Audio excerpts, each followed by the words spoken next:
ഇന്ത്യയുടെ തലസ്ഥാനം എവിടെയാണ്? അറിഞ്ഞൂടാ. ഇനി അടുത്തൊരു ക്വസ്റ്റ്യൻ. ഈ പിക്ചറിൽ കാണുന്ന വ്യക്തിയുടെ പേരറിയാമോ?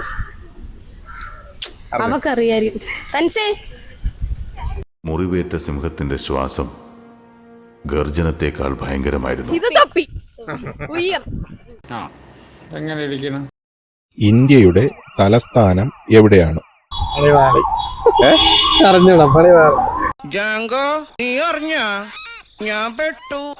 എന്നാ വേറൊരു ക്വസ്റ്റ്യൻ. ഈ പിക്ചറിൽ കാണുന്ന ആളിനെ അറിയാവോ? ഓക്കെ, ശരി. ഇന്ത്യയുടെ തലസ്ഥാനം എവിടെയാണ്? ചെവിയും കണ്ടൂടാ, കണ്ണും കണ്ടൂടാ. ശിവനെ, ഇത് യാത് ജില്ല? ഇന്ത്യയുടെ തലസ്ഥാനം എവിടെയാണ്? അറിയില്ല. സ്വതന്ത്ര ഇന്ത്യയുടെ ആദ്യത്തെ പ്രൈം മിനിസ്റ്റർ? മൂർഖനെയാണല്ലോ ചവിട്ടിയത്. അറിയില്ല. ഒരു ഫോട്ടോ കാണിച്ചു തരാം. ഇയാളെ അറിയോ? ആരാ? തൊപ്പി. ഇത്രയും വലിയ ഗതികെട്ടവൻ ഈ ലോകത്ത് വേറെ ആരെങ്കിലും ഉണ്ടാവും എന്റെ കർത്താ. ഇന്ത്യയുടെ തലസ്ഥാനം എവിടെയാ?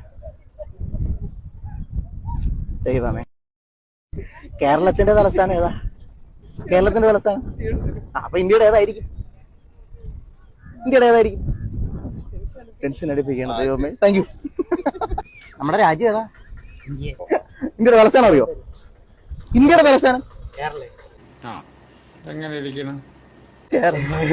ഇത് ഏതാ ജില്ല? ഇന്ത്യയുടെ തലസ്ഥാനം ഏതാ? കേരളത്തിന്റെ തലസ്ഥാനം ഏതാ? തിരുവനന്തപുരം. അതെങ്കിലും അറിയാലോ. വലിയ സന്തോഷം. Thank you. ഇന്ത്യയുടെ രാഷ്ട്രപിതാവ്? എനിക്ക് അറിഞ്ഞൂടാ. നരേന്ദ്രമോദിയില്ലേ?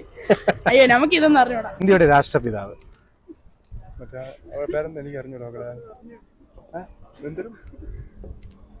മക്കൾ പറ, എനിക്ക് അറിഞ്ഞൂടാ. പറഞ്ഞോ. പറയൂ. അതെന്നെ പറഞ്ഞോ. ആളായിരുന്നു മറ്റേ ആളല്ലേ? നീ എന്തിനാ പഠിക്കണേ? ഞാൻ BSc നഴ്സിംഗ് ആണ് പഠിക്കുന്നത്. അതല്ല ചോദിച്ചത്, നീ എന്തിനാ പഠിക്കണേന്ന്. നീ ഒന്നും പഠിച്ചിട്ട് ഒരു കാര്യമില്ല, വെറുതെ കോളേജിന്റെ പേര് കളയാനായിട്ട്. എന്നാലും നമുക്ക് BSc നഴ്സിംഗ് ആണെങ്കിലും ഇതൊക്കെ പറയാതിരിക്കാൻ പറ്റുന്നു. മോശമല്ലേ?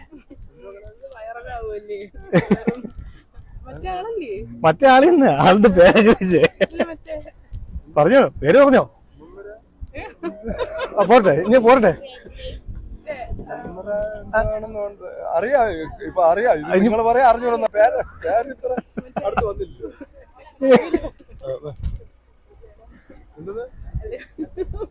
പ്രണവ് മുഖർജിയാ? അതൊക്കെ പണ്ട്.